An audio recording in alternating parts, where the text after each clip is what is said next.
Alrighty, welcome back everyone. We just talked about some of my best bets for this upcoming weekend. I am 5-3 through 1 week of 1 week of me doing this throughout the season, so a little bit of a heater right now. We'll see if we can keep that going this upcoming weekend. But a little bit of a recruiting update. I don't know why all my lower thirds are messed up. Apologies for that. But recruiting has been going absolutely crazy all over the country. But the biggest one of the last little bit was Jamie French, the 5-star wide receiver committing to Texas. Very talented kid out of Jacksonville, Florida, and there were a couple of teams, LSU and Miami, that were pushing very hard late in this one, but Texas was able to shut it down. They were able to build out this class even more, and they are not slowing down anytime soon. They've been on an absolute heater on the recruiting trail, and if they keep playing the way they are right now on the field, then it's going to be incredibly hard to stop this team on the recruiting trail. I can almost promise you that. But, oh, excuse me, I apologize.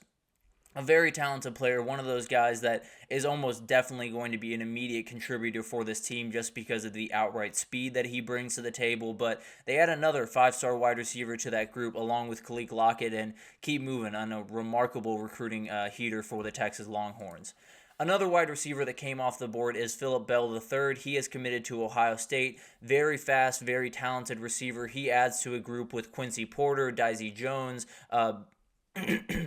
Bodpen Miller, very talented wide receiver group. Not necessarily the normal wide receiver group for the Buckeyes. They usually reel in a couple of 5-stars in the group, but still a very, very talented bunch. And I think when you have Jeremiah Smith on the roster, you feel pretty good about where you are going forward at that wide receiver position. So, very talented player, one of those guys that likely with a lot of those guys moving on this offseason is probably going to get a little bit of run early on in his career and cannot wait to see what he can do in that offense.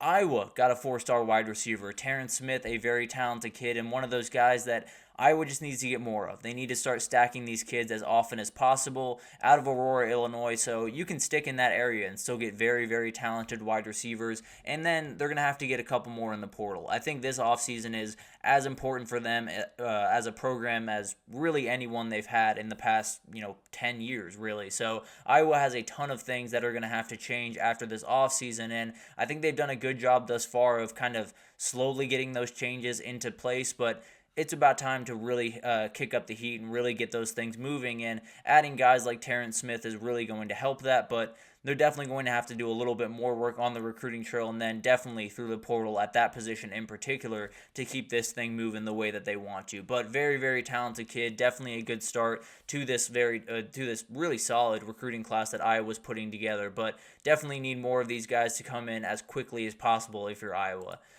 Malachi Goodman, a very talented 4-star offensive tackle, has committed to Penn State, 6'5", 315. This kid is ready to play just about tomorrow. He's definitely one of those guys that could be an Olu Fashanu type player for Penn State, one of those guys that's super long, really strong, really athletic, is going to be ready to roll pretty much immediately, but likely will get a little bit of time to get his feet under him and get ready for the next level. But once he's ready, he's going to be a terrifying individual. Definitely one of those guys that I expect to be all over the field for those Penn State teams going forward, and frankly, I'd be a little bit surprised if he was not a high draft pick, barring any type of injury throughout his career, just because of how talented this kid is and how athletic he is. It's going to be really hard for NFL GMs to overlook him at the offensive tackle position. And then you have Matthew Outen, a very talented 4-star wide receiver, also going to Penn State, number 5 wide receiver in the country. So another team in Penn State that very much needs this. They need to add as many wide receivers as they can. Harrison Wallace has come on incredibly this year, but they're going to need more guys. There's no two ways about that. They're going to need to compete with the Ohio States of the world and the Oregons of the world going forward. And the thing they do incredibly well is bring in those really talented skill players.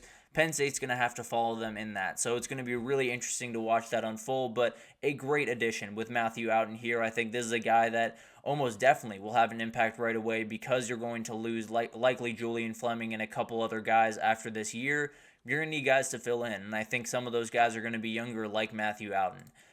Walter Mathis Jr. is someone I want to talk about for a little bit because LSU has been doing incredible work on the defensive line since they brought in Bo Davis. This is a kid from Savannah, Georgia, so they're bouncing around all over the place wherever they need to be able to pull off this defensive class, and they've done a really incredible job. I think Blake Baker's doing an awesome job. Kevin Peoples has to be doing just incredible work on the trail, and then whenever you're coming to play for a developer like Bo Davis, not very hard to sell to those kids. You know what this guy is about. You know that he just put two guys in the NFL that a couple of, or DeAndre Sweat at least through 1 week is looking really incredible at the NFL level. So you have to feel really confident if you're going to play for Bo Davis, and I think it's made all the difference in the recruiting for LSU. Obviously has not gotten the on-field expectations that you would love to have for LSU, but I think they're going to be coming along, and I think in the recruiting world, they're doing a really incredible job thus far.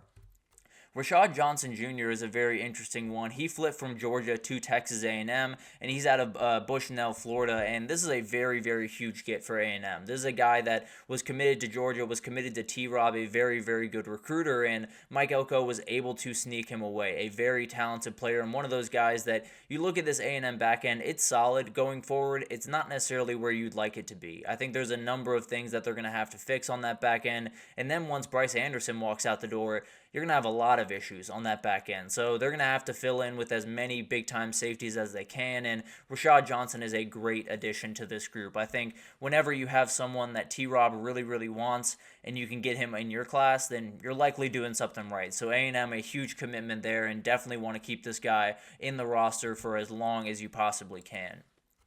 Myron Charles is someone that has flipped from Florida State to Texas, 4-star defensive lineman, number 4 defensive lineman in the 2025 class, and this is yet another reason that Florida State's got to win this weekend. There are more and more guys that are looking other directions. In fact, we'll talk about another one that decommitted from them not too long ago here in a second, but the reality is Florida State needs that high school recruiting. If they're going to move forward as a program, if they're going to bounce back as a program, they need high school recruiting. And if Texas is going to steal all their guys from Florida, they're going to have a big-time problem on their hands. So they got to win this weekend. They got to get this thing back on track. And we'll talk about a couple of the players that are going to be there this weekend here in a second. But another one is Ty Jackson, a 4-star linebacker committed to USC a couple of days ago. USC just keeps pouring into this defense. They're doing an incredible job on the field, obviously, and people are noticing off the field. And I promise you, if people notice that USC has a good defense along with that Lincoln Riley offense, it's going to be terrifying for everyone to recruit against this group. I think DeAnton Lynn is making all the difference and cannot wait to see what they do with the rest of this class. Excuse me. Moving on to this 2026 class, an edge rusher 4-star Xavier Griffin Haynes has committed to North Carolina. Very big pickup for North Carolina. It feels like they keep getting those big-time recruits every now and then, especially at the edge position. Feel like they're doing a really good job there, and I think one of the big-time questions for UNC as they move forward is, what happens with Mac Brown? You know, how long is he around? And for these 2026, 27 commitments, is he someone that is going to be around for these guys when they come around to play at UNC, and does that play a factor in some of these recruitments going forward? Another elite player in 2026 is Zaylus Hicks. He is committed to Texas out of Carrollton, Georgia. Top 25 recruit in 2026, and this kid is very talented. And I think this is one of those things that you've really noticed with Texas recently is they're going into Georgia. They're going into Florida more often, and they're winning a lot of these battles, particularly in the state of Florida, have done an incredible job there. And I think it's one of those teams that's just going to be so hard to beat if they're going to be able to go into those states and beat out teams like Georgia and Florida State and Miami and all of those other teams. It's going to be nearly impossible to keep up with Texas on the recruiting trail, particularly with the NIL money that comes in as well. So a ridiculous run for them, and a lot of it has to do with players out of the state of Texas. So really impressive work from Texas. But let's get into a couple of scheduled commitments and intel. Jerome Miles is the big one coming up on September 18th, so next week, mid-next week, and this one's really interesting. He's down to A&M, USC, and Utah. I think Utah is leading in this one. I think they've led in this one for quite some time, but USC is pushing really hard. I think they're definitely going to be a team that has a real shot here, and this is a 5-star receiver. So Playing for Lincoln Riley tends to be a little bit more enticing than playing for Kyle Whittingham, but who knows? Maybe he wants to stay in his home state. Maybe he wants to play for the Utes and be a part of kind of changing that kind of ideology around Utah. But a very talented player, one of those guys that whoever gets him is having a very, very good time on that Wednesday next week. But overall, I think I'd lean Utah right now, but USC is going to have plenty to say about this one before it's over. Another Florida State player that has decommitted is Javion Hilson. This kid is a beast. He's the number 2 defensive end of the class, and he decommitted from Florida State a couple of weeks ago, I believe last Sunday, and a very talented kid. He is going to be at Florida Texas A&M this upcoming weekend, so Florida's a team to watch here. Miami's also a team to watch here. It sounds like Texas has a lot of smoke. They've gotten a couple of different crystal balls for this kid to commit to them, and it'll be interesting to see if he can make his way over there. It sounds like this one's going to be a little bit more played out than a lot of these other ones, so definitely strap in for this one. I think we'll see a couple more visits from him before we see a commitment, but as of right now, it seems like Texas is doing a lot of really good work and definitely could pick up yet another commitment from the state of Florida.